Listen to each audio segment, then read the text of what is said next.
Berita anak Cindelaras dari Jawa Timur. Kerajaan Jenggala adalah kerajaan yang makmur. Namun, semenjak rajanya yang bernama Raden Putra memiliki selir, semua jadi berubah.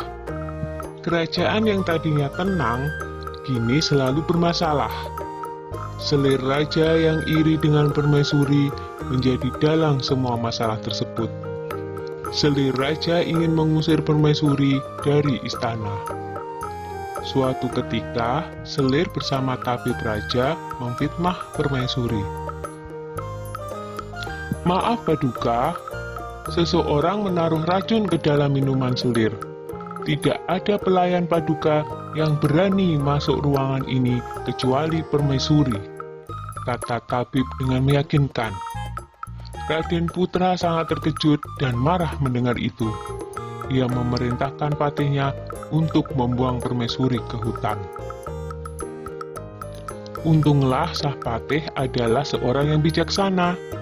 Ia sebenarnya tidak tega meninggalkan permaisuri yang sedang mengandung sendirian di hutan. Maafkan hamba permaisuri, hamba tidak punya pilihan lain, kata Patih. Patih membuatkan rumah kecil untuk permaisuri dan kemudian meninggalkannya. Setelah beberapa bulan di hutan, sang putri melahirkan seorang anak laki-laki. Anak itu diberi nama Cinderalas. Karena lahir dan tumbuh di hutan, Cindelaras berteman dengan binatang-binatang di hutan itu. Suatu hari, di saat asik bermain, seekor burung Raja Wali menjatuhkan sebutir telur. Cindelaras mengambil telur itu dan bermaksud menetaskannya. Tetapi secara ajaib, telur itu menetas menjadi seekor anak ayam. Cindelaras sangat menyayangi anak ayam itu. Kian hari, anak ayam itu tumbuh menjadi seekor ayam jantan yang gagah dan bersuara merdu. Kicauan seperti seekor burung yang tengah bersiul nyaring. Yang lebih mengejutkan adalah, setelah bersiul nyaring, ayam itu berkokok. Kukuruyuk! Tuanku adalah Cindelaras. Rumahnya di tengah rimba, atapnya daun kelapa. Ayahnya Raden Putra. Cindelaras memperlihatkan ayam jantan itu kepada ibunya. Ibu Cindelaras yang mendengar kokok ayam itu akhirnya menceritakan asal-usul mengapa mereka sampai berada di hutan. Mendengar itu, Cindelaras bertekad mengungkap semua kejahatan Selir Raja ke istana. Aku akan ke istana, Bu. Aku yakin kebenaran akan menang, dan kejahatan akan mendapatkan hukuman yang setimpal. Setelah diizinkan oleh ibunya, Cindelaras berniat pergi ke istana membawa ayam jantannya. Dalam perjalanan, ada beberapa orang yang sedang mengadu kokok ayam mereka. Cindelaras kemudian dipanggil oleh orang-orang itu. Ayo, kalau berani, adulah kokok ayam jantanmu dengan ayamku. Ayam siapa yang paling keras suaranya? Tantang orang itu. Baiklah, jawab Cinderaras. Ketika diadu, ternyata ayam jantan Cinderaras berkokok lebih keras. Ia mengalahkan semua lawannya satu persatu. Ayam Cindelaras tak terkalahkan. Berita tentang kehebatan ayam Cindelaras tersebar dengan cepat, hingga terdengar oleh Raden Putra. Raden Putra penasaran dengan kokok ayam milik Cinderalas. Ia menyuruh Hulu Balang untuk mengundang Cindelaras ke istana. Hamba menghadap Paduka, kata Cindelaras dengan santun. Anak ini tampan dan cerdas.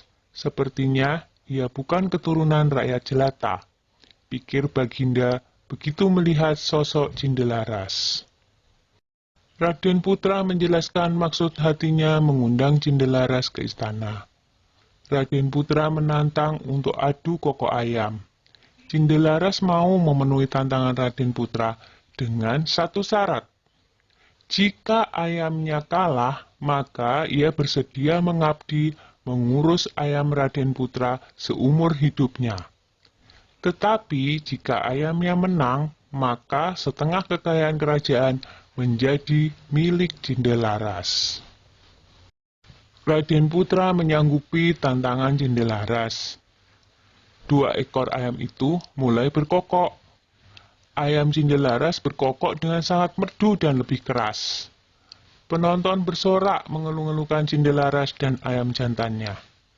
Baiklah, aku mengaku kalah. Aku akan menepati janjiku. Tapi, siapakah kau sebenarnya, anak muda? Kata Raden Putra penasaran. Cindelaras lalu membisikkan sesuatu kepada ayamnya. Tak lama kemudian, ayam jantan Cindelaras berkokok keras. Kukuruyuk, tuanku adalah Cindelaras. Rumahnya di tengah rimba. Atapnya daun kelapa, ayahnya adalah Raden Putra. Begitu berulang-ulang. Raden Putra kaget mendengarnya, lalu bertanya, "Benarkah apa yang aku dengar?" Lalu Cindelaras menjawab, "Benar, Baginda. Hamba Cindelaras. Ibu hamba adalah permaisuri Baginda." Bersamaan dengan itu, sang patih segera menghadap dan menceritakan semuanya.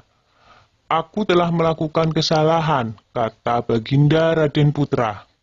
"Aku akan memberikan hukuman yang setimpal pada selir dan tabibku yang bersekongkol dengannya." Lanjut Baginda dengan murka. Kemudian selir pun dibuang ke hutan.